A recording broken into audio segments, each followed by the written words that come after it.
Israel আবার আক্রমণ চালিয়েছে গাজায় এবং তাদের অস্থায়ীভাবে তারা গাজায় সকল সাহায্য প্রেরণ বন্ধ করে দিয়েছে।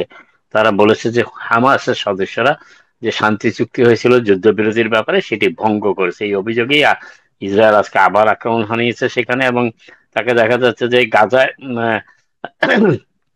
এবং সিজ ফায়ার লাইন অতিক্রম করেছে ইসরায়েলি বাহিনী। এবং তারা বলেছে যে যদিও দুই পক্ষই বলেছে যে তারা শান্তির জন্য প্রতিশ্রুতিবদ্ধ, কিন্তু এখনো পর্যন্ত ধারণা করা দেখা যাচ্ছে যে ইসরায়েল বা সেই প্রতিশ্রুতিটা কিছুটা ভঙ্গ করেছে হামাসকে দোষারোপ করে, এবং তারা সেখানে আক্রমণ চালিয়েছে।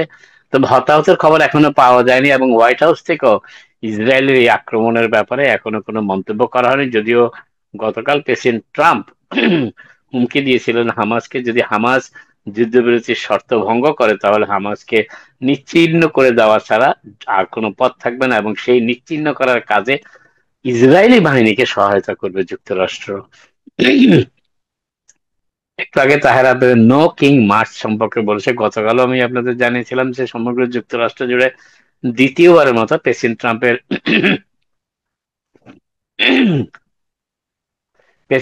এই দ্বিতীয় দফা প্রেসিডেন্সিতে আসার পর এটি জুন মাসের পরে এটি দ্বিতীয় নো কিং মার্চ, এবং সেই নো কিং মার্চে ব্যাপক সাড়া মিলেছে। মিলিয়নেরও বেশি মানুষ সমগ্র যুক্তরাষ্ট্র জুড়ে প্রায় 2700 স্থানে, 2700 স্থানে এই নো সমাবেশ অনুষ্ঠিত হয়েছে, বিক্ষোভ সমাবেশ অনুষ্ঠিত হয়েছে। তবে প্রতিটি বিক্ষোভ, এই 2700 বিক্ষোভের প্রতিটি বিক্ষোভই শান্তিপূর্ণভাবে অনুষ্ঠিত হয়েছে, এবং এই বিক্ষোভে 50 স্টেটেই এই এই ধরনের ব্যাপক সমাবেশ সম্পন্ন করতে সক্ষম হয়েছেন যারা আয়োজক করেছেন। এবং তারা প্রেসিডেন্ট ট্রাম্পের এই দ্বিতীয় মেয়াদে প্রেসিডেন্ট যেভাবে অথরিটিয়ান, অর্থাৎ একেবারে স্বৈরতান্ত্রিক পদ্ধতিতে যুক্তরাষ্ট্র প্রশাসনকে নিয়ন্ত্রণ এবং যুক্তরাষ্ট্র সরকারকে পরিচালনা করার আহ, প্রয়াস পেয়েছেন, সেটি ঠেকানোর জন্য এবং তার বিরুদ্ধে প্রতিবাদ মুখর হওয়ার জন্য এই নো কিং মার্চটি দ্বিতীয়বারের মতো এই নো কিং মার্চটি আয়োজন করেছে। যদিও স্পিকার মাইক জনসন আজকে একটু ভিন্ন কথা বলেছেন। তিনি বলেছেন যে যুক্তরাষ্ট্রে যদি কোনো রাজাই থাকতো তাহলে এমন অবস্থা হতো না, এবং যুক্তরাষ্ট্রের ডেমোক্র্যাটদের যে নো কিং মার্চ এটা একটা স্টান্টবাজি। এটা আসলে শাটডাউনের ব্যাপারে যুক্তরাষ্ট্রের মানুষ ডেমোক্রেটিক পার্টিকে অভিযুক্ত করার যে চারিদিক থেকে যে অভিযুক্ত করার যে বিষয়টি আলোচিত হচ্ছে, সেই সেই আলোচনাকে অন্য ধাপে প্রবাহিত করার জন্য ডেমোক্রেটরা আসলে এই নো কিং মার্চের নামে একটি স্টান্টবাজি করেছে। এবং স্পিকার মাইক জনসন আজকে এবিসি নিউজকে বলেছেন যে যদি যুক্তরাষ্ট্রের রাজতন্ত্রই থাকতো তাহলে রাজার নির্দেশে এই ধরনের মার্চ করার অধিকার তাদের থাকতো না, সেটি তিনি বন্ধ করে দিতেন। এবং যদি ট্রাম্প যুক্তরাষ্ট্রের রাজা থাকতেন তাহলে কোনো শাটডাউনের ব্যাপার ছিল না। একটা গণতান্ত্রিক প্রক্রিয়াতে শাটডাউন হচ্ছে, কোনো রাজতন্ত্রের প্রক্রিয়ায় শাটডাউন হচ্ছে না, সেটিও তিনি বলেছেন।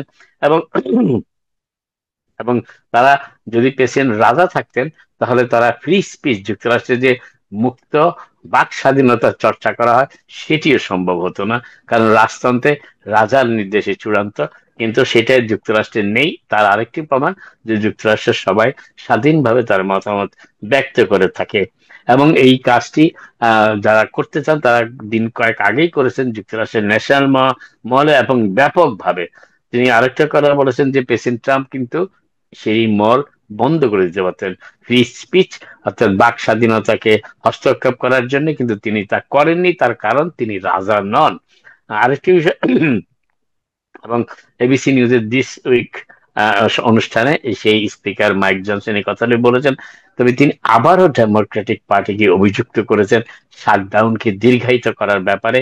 তাদের কৌশল অবলম্বন করার যে প্রক্রিয়া তারা শুরু করেছে, 12 দফা ভোট হয়েছে এই শাটডাউন বন্ধ করার জন্য, কিন্তু এখনো পর্যন্ত সে কোনো সমাধানে আসতে পারেনি। 5 জন সিনেটর দরকার রিপাবলিকানদের এই শাটডাউন আপাতত বন্ধ করার জন্য, কিন্তু রিপাবলিকানরা 5 জন সিনেটরের দেখা পাচ্ছে না এখনো পর্যন্ত। তবে কিছু কিছু সিনেটর, আজকে একজন সিনেটর অন্তত আমি দেখতে পাচ্ছি এই মুহূর্তে বলেছেন যে যদি এই শাটডাউনের কে সম্ভব স্থগিত করা কিংবা শাটডাউন বন্ধ করা খুব সম্ভব। আর তিনি হচ্ছেন সিনেটর ক্যাটি ব্রিট। তিনি আলাবামা থেকে নির্বাচিত সিনেটর। তিনি আজকে বলেছেন যে ডেমোক্র্যাটরা যে দাবি জানাচ্ছে ওবামা কেয়ারের প্রিমিয়াম সুবিধার ব্যাপারে, সেই ব্যাপারে আলোচনা করতে রিপাবলিকান সিনেটরদের কয়েকজন প্রস্তুত আছেন, তিনি সেটিও বলেছেন। এবং অ্যাফোর্ডেবল কেয়ার অ্যাক্টের যে সাবসিডি, সেটিও বজায় রাখা হোক, এই ব্যাপারেও তারা আলোচনা করতে চান। কিন্তু তিনি বলেছেন যে সেটার নামে তারা আমরা আলোচনা করতে চাই, কিন্তু তার অর্থ এই নয় যে এই এই অ্যাফোর্ডেবল কেয়ার অ্যাক্টের আওতায় যে পরিমাণ জালিয়াতি হয়েছে সেটিকে অব্যাহত রাখার সুযোগ দেওয়া উচিত বলে তিনি মনে করেন না। এবং তিনি মনে করেন এই ওবামা কেয়ার অ্যাক্ট, যেটাকে অ্যাফোর্ডেবল কেয়ার অ্যাক্ট হিসাবে বলা, সেখানে বিভিন্ন ধরনের জালিয়াতির সুযোগ রাখা হয়েছে এবং সেই জালিয়াতির আশ্রয় নিয়ে যুক্তরাষ্ট্র সরকারের ব্যাপক আর্থিক ক্ষতির সম্মুখীন হতে হয় প্রত্যেক বছর।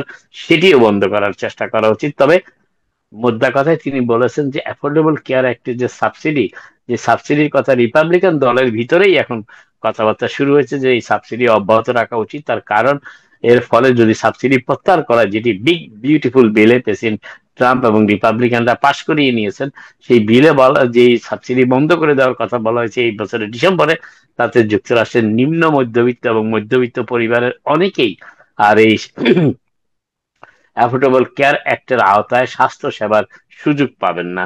এবং সেই জন্য তারা এই আলোচনায় রাজি। কিন্তু এবং আরেকটা কথা বলছে যে সিনেটর ব্রিট বলেছেন যে তিনি এবং তার রিপাবলিকান দলের কয়েকজন সহযোগী এই বিষয়ে ডেমোক্রেটদের সাথে ইতিমধ্যেই যোগাযোগ স্থাপন করার চেষ্টা করেছেন।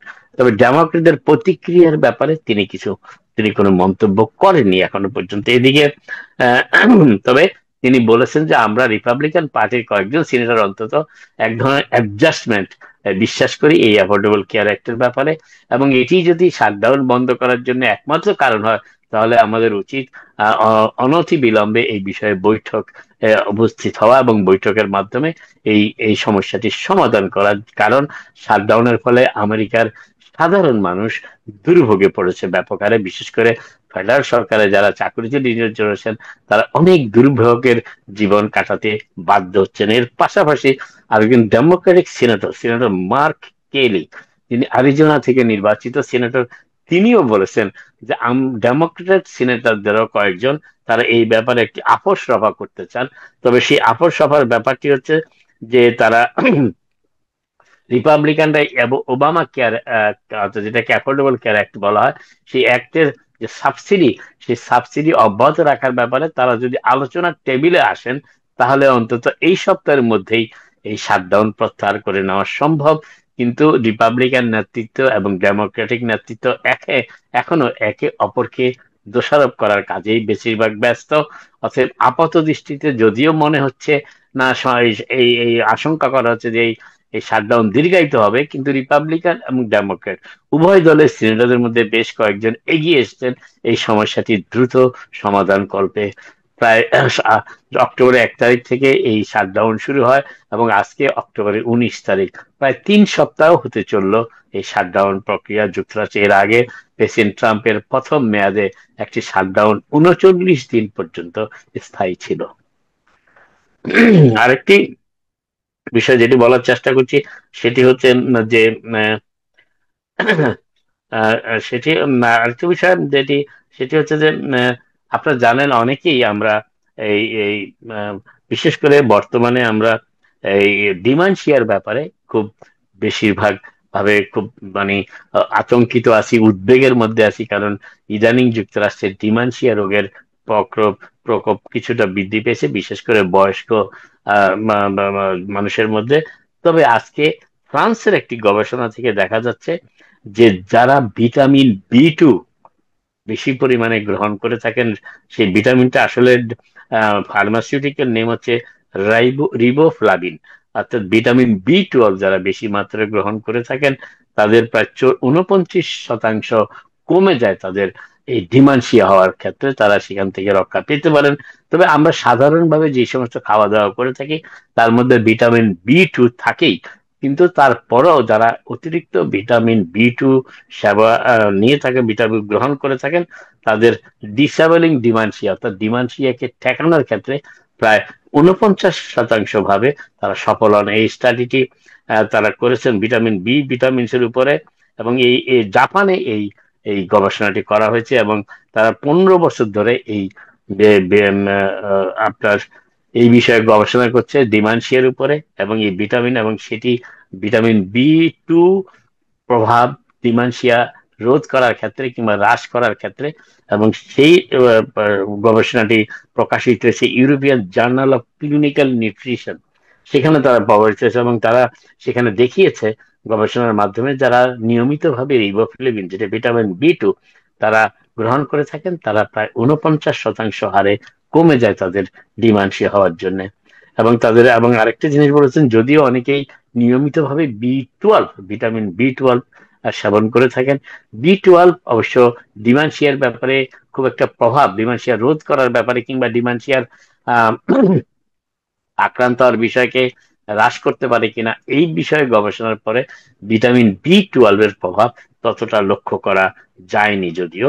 আর তা সত্ত্বেও তারা বলেছেন, শেষ কথা হিসেবে তারা বলেছেন যে নিয়মিতভাবে ভিটামিন বি 2 গ্রহণ করলে ডিমেনশিয়ার আশঙ্কা 49% হ্রাস পায়। নিউ ইয়র্ক সিটির মেয়র নির্বাচনের আর মাত্র 3টি সপ্তাহ খুব সম্ভবত বাকি রয়েছে, 3 সপ্তাহ কম সময়, বা 2 দিন বেশি আছে 3 সপ্তাহ, না 2 সপ্তাহ বোধ হয়। আজকে যদি 19 তারিখ হয় তাহলে 11 আর 4 15 দিন, 2 সপ্তাহ সামান্য বেশি বাকি আছে। এখনো পর্যন্ত জোহরান মামদানি, আজকে সর্বশেষ যে জরিপটি গতকাল নেওয়া হয়েছে তাতে দেখা যাচ্ছে জোহরান মামদানি 48% ভোটে সমর্থন পাচ্ছেন, 36% ভোট এই 33% ভোট রয়েছে অ্যান্ড্রু কুমোর, এবং 15% ভোট এখনো রয়েছে। তবে তার ভোট কিছুটা কমে যেতে শুরু করেছে কার্টিস স্লিওয়ার, রিপাবলিকান প্রার্থী। এবং টাইম ম্যাগাজিন আজকে অনানুষ্ঠানিকভাবে বলা যায় যে জানিয়েছে যে জোহরান মামদানি নিউ ইয়র্ক সিটির পরবর্তী মেয়র নির্বাচিত হতে যাচ্ছেন। এই তথ্যটি আজকে দিয়েছে টাইম ম্যাগাজিন। আপাতত এখানে শেষ করি, আবার আপনার সাথে কথা হবে। আপনার সবাই ভালো থাকুন। Thank you Nazmul Hasan, thank you, আপনাকে অনেক ধন্যবাদ। দর্শক